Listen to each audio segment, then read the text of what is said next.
People are looking for inspiration at the moment because we're going through a really difficult time. And I think it's fair for people, when you're going through a difficult time, to start to doubt yourself, to start to doubt your faith, to ask questions about why me? Why did I have to land up in this place? How come in other parts of the world things appear to be different or better? And we can become very depressed. And it feels like a lot of our community has actually become quite depressed in the last few weeks because everywhere you turn, you're hearing bad news and it feels as if it's never going to end. There's an incredible insight in the Torah portion this week, which I think helps us to be able to keep our chin up. People often say, Rabbi, how do you stay positive in a time like this? Well, not so simple. And this particular meditation from this week's parasha might just help us a little bit. So the Torah portion this week is a double parasha. The second Torah portion is called Maseh, and Maseh starts off by recounting the 42 different journeys that the Jewish people took over 40 years in the desert, starting off in Egypt and landing up eventually on the banks of the Jordan River, about to enter the promised land. So just picture the scene for a second. You've got effectively three phases of the journey.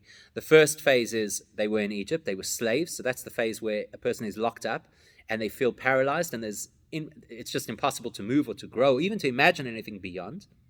Then there is the part of the desert where it's very challenging. You don't quite know where you're going. You have to have a certain amount of faith to continue on the path because you may not necessarily see the results that you're hoping to see. And then there's the point where you get to the river, the Jordan River, and you say, okay, we've arrived. We're here. It's good. We're at the promised land. Life is going to be good again. That was a journey across 40 years. The Baal Shem Tov tells us that those journeys the Jewish people went through in those three phases, they play out in every one of our lives on a personal level. No two people have the same series of journeys, but we all have those journeys, and we can even go through the same threefold cycle multiple times. So we could have times in our lives where we feel we're very locked in and constrained and there's no way out, and times in our life when we begin a journey and we're exploring, we're not quite sure where we should go, and hopefully we have guidance that takes us the right way. And then we get to points where we feel, relief. I've achieved something, I've gotten somewhere. Some of those journeys are within our control and some of those journeys are not in our control. So you've got the microcosm experience, which is my personal experience, my personal journeys in my life. And you have the macrocosm experience, which is the journey of the entire Jewish people in its infancy over a period of 40 years.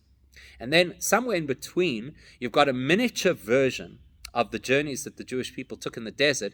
And if you understand that miniature version, you actually really get the insight that you need to handle all these journeys in life and all of the obstacles that they throw at us and all the doubt that we experience.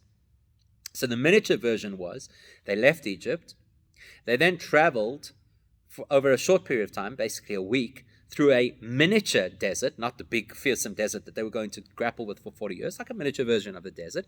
And then, just like at the end of the story, they land up at the banks of the Jordan River. At the end of this phase, they land up at the banks of the Red Sea. And once they get to the Red Sea, that's actually when they're truly free, because Hashem does the great miracle of splitting the sea, but more importantly to this particular conversation, he gets rid of the Egyptian army. So now we're free, because sometimes you could leave a toxic situation, but psychologically you're still connected and you think, maybe I'm going to get sucked back into that world again. Maybe I'll go back to the abusive place. Maybe I'll go back to bad habits. Maybe I'll go back to the depression that I felt. So once the soldiers are killed, then you know, okay, that's it. That army can never harm me again, and that's when you're truly free. So it's that miniature experience of the journeys that actually helps us to get the greatest insight into our personal journey through those three phases. Locked in prison, go through a desert, arrive at your destination.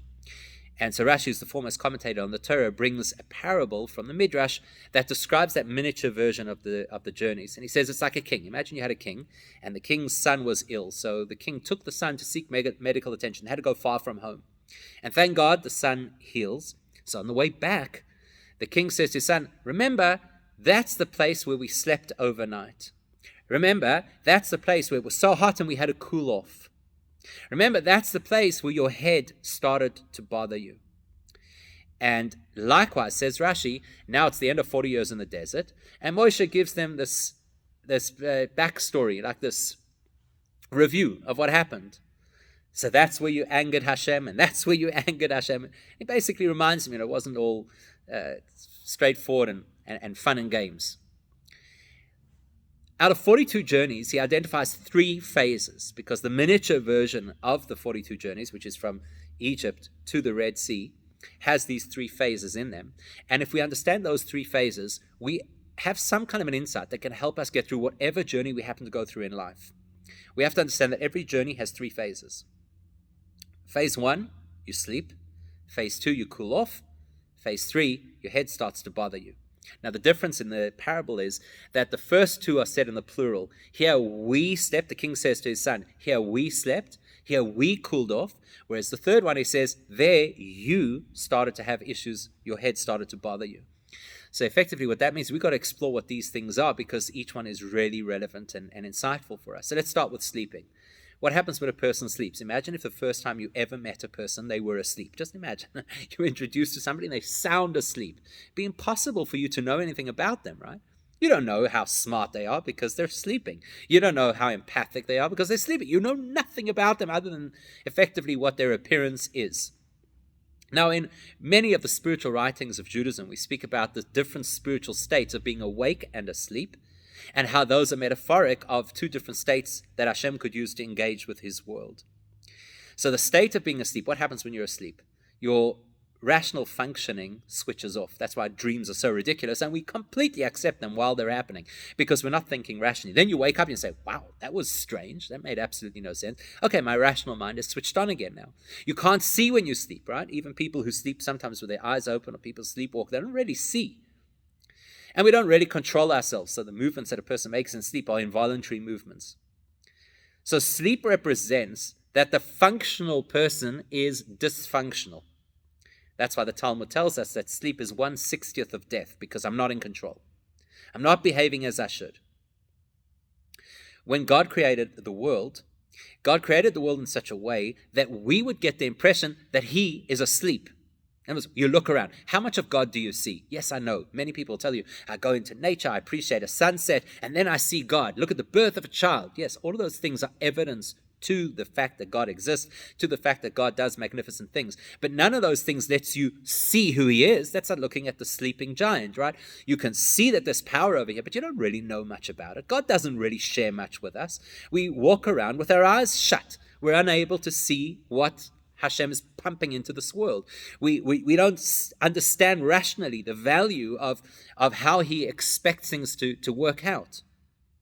So that's the first stage. The first stage, before we go into any journey, Hashem says, I want you to know that the nature of this journey is that this is a place where we sleep. That means to say there's a lot of mystery. Much of it is not going to make sense. You're not going to be able to see the end game. You're not going to be able to rationalize and contextualize what's going on. That's why we're constantly saying it makes no sense and it's not fair. And how could God do this? That's exactly the point. It's going to be like you're asleep. It's going to be absolutely bizarre and it doesn't make any sense at all. In the language of the Midrash, a different Midrash, this is what it means when it says that B'tchila, originally, Hashem wanted to create the world b'midas hadin, with strict judgment. And in the mystical teachings, we say strict judgment means basically to withhold. So the way Hashem designed the world was to be completely invisible. He's going to withhold himself absolutely from the world, and we're going to flounder around and basically say nothing makes any sense at all. Why do the bad people always do so well? Why is there so much suffering in the world? Disappeared. He's invisible. You don't see him. Many people could deny the fact that he exists. But the Midrash continues, Hashem decided to temper that din, that strictness, that restraint, that concealment, with a little bit of compassion. A little bit of compassion. You know, just as an aside, it does feel like whenever there is concealment in the world, which basically means when there's suffering or pain or difficulty in the world, our response as people is compassion. Think of our communities and how we reach out to each other and we help people and we make Tehillim groups and we go visit and we take things for the kids and we arrange meals and we keep checking in. So it elicits compassion from us. And that's part of the plan. Part of the plan is to make difficult times so that people can contribute. It's like Rabbi Akiva once told a Roman who was quite upset at the fact that God allowed people to be poor. He says, yes, but that way Hashem allowed us to be kind. And that's a great thing, that he allowed us the opportunity to be kind, to be compassionate, to be empathic. So, but besides all of that, Hashem says, I'm also going to share a little bit of goodness with you. There will be green shoots. In the midst of all the turmoil and all the difficulty, there will be parts of the journey where you have aha moments. You say, there I saw divine providence. There I felt that Hashem was with me. There I had my faith in humanity restored because there was a person who was so compassionate.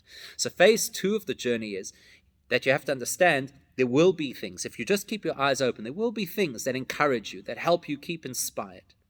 The only thing Hashem says is you've got to be worried, and this is on you, that's why it's in the singular. your head could start to bother you. And this is what happens to us a lot. Our heads start to bother us because we start to ask questions that we know we don't have answers to. And we start trying to work things out when we know that we don't have the way to work it out. Nobody can tell you. For example, somebody asked me the other day, when are the shuls going to be able to reopen? I don't know. When are the numbers of COVID cases going to come down? I don't know. When will the world revert to normality? I don't know. Nobody knows. That's the problem. Your head starts to hurt. Start to develop some kind of a headache, a chronic headache, trying to work out what is going on in the world. So those are the three phases of the journey. You have to know that Hashem has set up the journey in such a way that He will be mostly invisible. Mostly we will feel lost. But He's not going to abandon us altogether, so you get to cool down that intensity, the intensity of feeling so abandoned. Don't worry, here we cool down. Here we allow you a little bit of relief, a little bit of refreshment. How do you get that refreshment? You hear an inspiring story. Somebody comes back after the doctors had said there was no hope. Somebody shows you this incredible compassion, or you find it within yourself. That cools you off. Okay, it's not so bad. It's not as intense as I thought it was. But you always have to be vigilant that the head is going to bother you. It's human nature, especially for us in the Jewish world, because we're encouraged to think, so we overthink. And we overanalyze, and we try too hard to speculate what's going to be in the future. So what should we remember instead? Well, the Midrash says it's a story of a king who's taking his son to heal him. That's what we have to remember. We have to remember that wherever we go in life, we're blind to what the purpose is, how it's all going to pan out.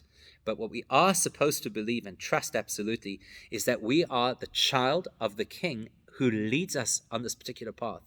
And the reason He's taking us on this path is for healing. It's because He wants us on the other side of this to be stronger, to be deeper, to be more connected, to be more spiritual, to be more humble, or whatever else it might be, because there are many things of that journey that none of us can predict in advance. Just as we don't know when the journey is going to end, just as we don't know how things are going to pan out, we have absolutely no insight into who we're going to be on the other side. And that's the fascinating thing about it. You often speak to people and you ask them about how did you get through such a difficult period in your life, or such a difficult challenge that you had. And very often people turn around and say, it made me the person who I am today. The king is taking me on a journey as his son to heal me. And at some point in the journey, he's going to look back retrospectively and say, remember, there is where you felt we were sleeping. There's where you appreciated that we cooled it all off, that it wasn't as bad as you thought. There were some kind of silver linings. There's where you had a hard time with your head. But now, with the benefit of hindsight, you appreciate that all I wanted was to grow you into somebody stronger, deeper, and better. Please God, we should all emerge, not in the long distant future, but today, stronger, better, deeper people.